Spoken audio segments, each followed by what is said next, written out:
So now Hitler has power. Let's look at the opening moves towards war. It starts with the Anschluss, which you saw as a term when we talked about our Treaty of Versailles.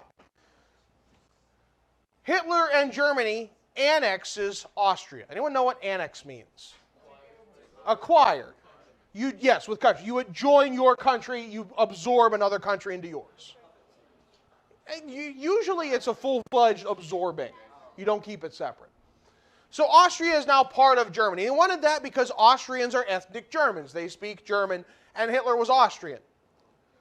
So they hold a vote, and Austria votes like 99% to do it. This was something welcome. Those photos are from the first day it's happened. They tear down the border checkpoints and join the countries together. It's also at this time Hitler turns his childhood home into an artillery range. So we really don't know a lot about his childhood because he had it blown to bits. Solid.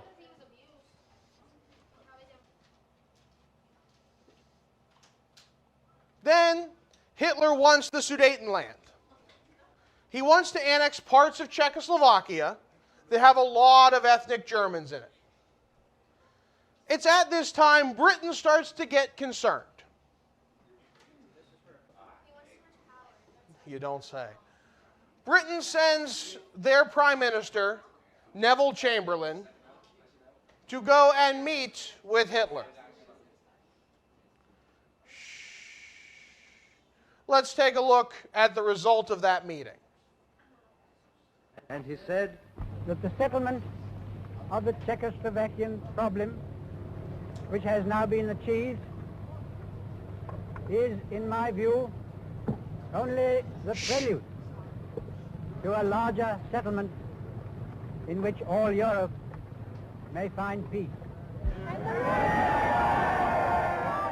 This morning, I had another talk with the German Chancellor, Herr Hitler.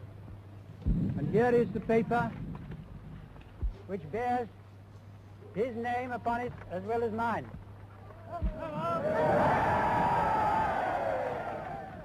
That's the British Prime Minister. Some of you perhaps have already heard what it contains, but I would just like to read it to you.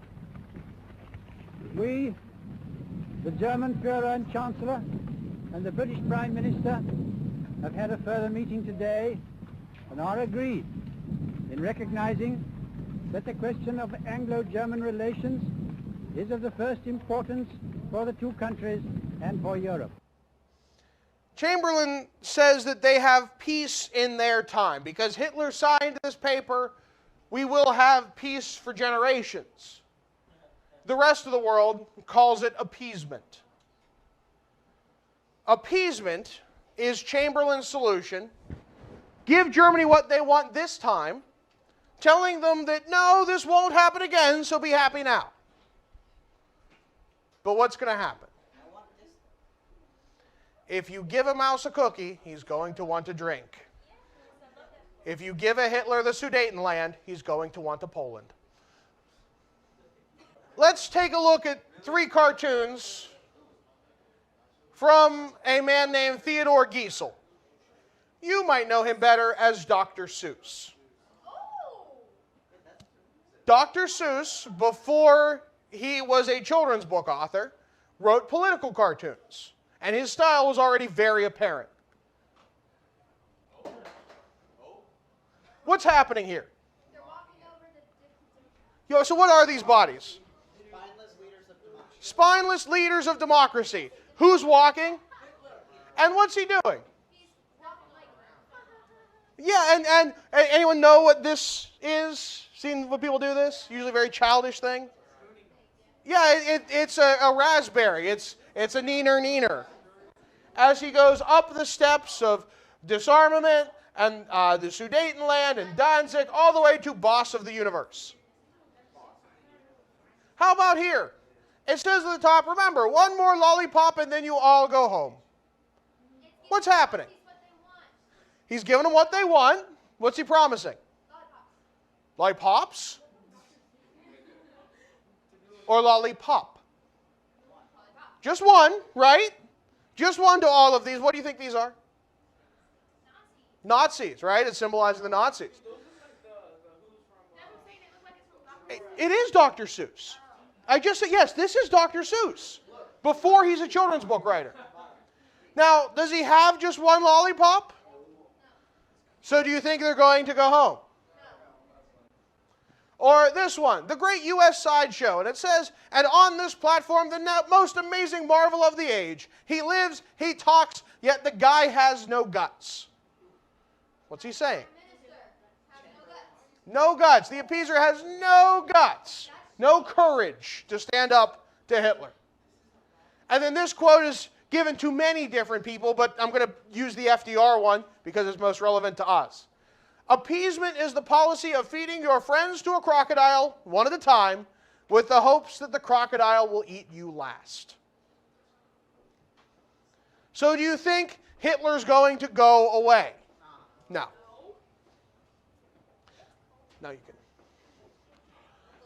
Then Hitler signs the non-aggression pact with Russia, the Molotov-Ribbentrop Pact. Divides up Poland between them.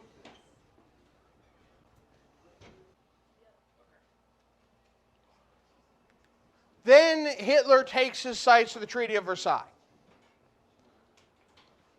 First, he stops payments to the Allies. Just simply stops sending the checks. What do you think Britain does? Gets mad, but do they do anything? No. Why not? It's not that. It's not that simple. What did we just get done with? A massive world war. With how many millions dead? No one wants to do that again. And so they let it go. And Hitler pushes further. Well, the army is going to have 100,000 soldiers only. But the new Wehrmacht can have far, far more. It's not the army. It's the Wehrmacht.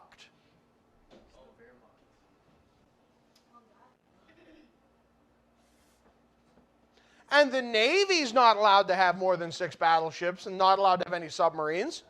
But the new Kriegsmarine, well, that can have a bunch of U-boats. It's the best elementary school logic working on the world stage.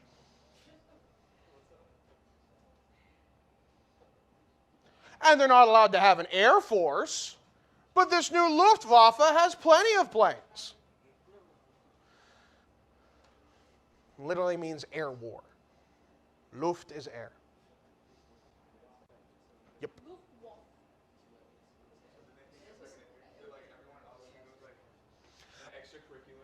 Well, there's a lot of, at first there's a lot of that. Like, oh no, it's an Air National Guard. That's not an Air Force, right? There were a lot of people who were very pleased with this. Good for Germany on getting back on their feet. Good for Germany for ignoring the Treaty of Versailles. It was too harsh anyways. Good for the Germans getting back to work, building things. Happens to be planes and U-boats, but yeah, good for building things, right? Yeah. Then Hitler pushes it as far as he dares. Just how far can he go?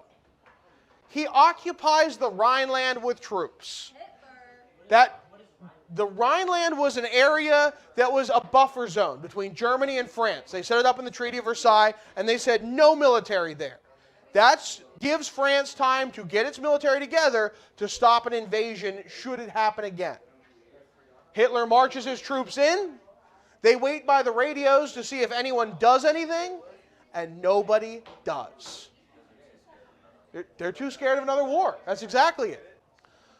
Like I said, there were a lot of people who thought this was a good for Germany, which is why Hitler was named Time Man of the Year in 1938.